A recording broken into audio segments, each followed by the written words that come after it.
Ce lundi 2 janvier, Yann Barthès reprenait du service sur TMC avec le retour de Quotidien. Et CST avec beaucoup de sérieux qu'il a abordé la guerre toujours en cours en Ukraine, causée par la Russie. L'animateur s'est pour l'occasion connecté en duplex avec Paul Gagné, son journaliste en déplacement sur place pour couvrir les événements.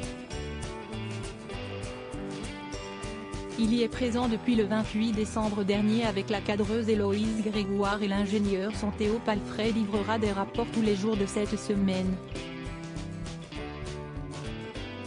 Mais pour son premier débrief, Paul Gagné et ses collègues ont frôlé le drame.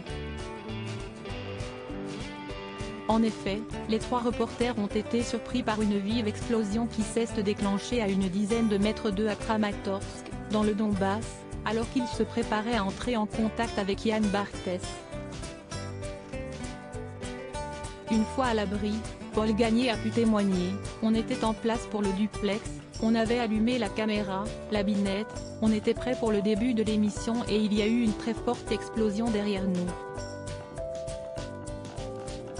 On a été projeté par terre, j'ai perdu mon micro. Normalement, je devais avoir le micro rouge mais je l'ai perdu dans l'explosion. Les vitres ont volé en éclats autour de nous.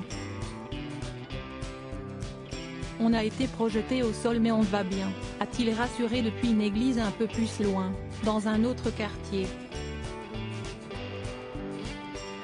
On a encore les mains qui tremblent. Yann Barthès a ensuite lancé les images de l'explosion en question, la découvrant alors avec choc en même temps que les téléspectateurs. Comment vous avez vécu ça? Est-ce que tu sais s'il y a des victimes? Réponds-moi, a-t-il ensuite demandé à Paul Gagné. Ce dernier a donc livré de nouveaux détails. On ne sait pas s'il y a eu des victimes mais en tout cas ce que je peux dire CST ont été les seuls dehors. On était sur le parking devant notre hôtel. Ça faisait 1 heure qu'on était là, on était prêt pour le duplex. On ne sait même pas où CST tombait exactement. On sait juste que c'était très bruyant. On avait de la poussière plein les yeux et plein la bouche. Une partie de l'entrée de l'hôtel s'est écroulée sur nous, les vitres ont volé en éclats. C'était très confus, on ne sait pas exactement ce qu'il s'est passé. On a eu très peur mais on est tous en sécurité maintenant. On va bien, on a encore un peu les mains qui tremblent en état de choc mais on s'en est tiré.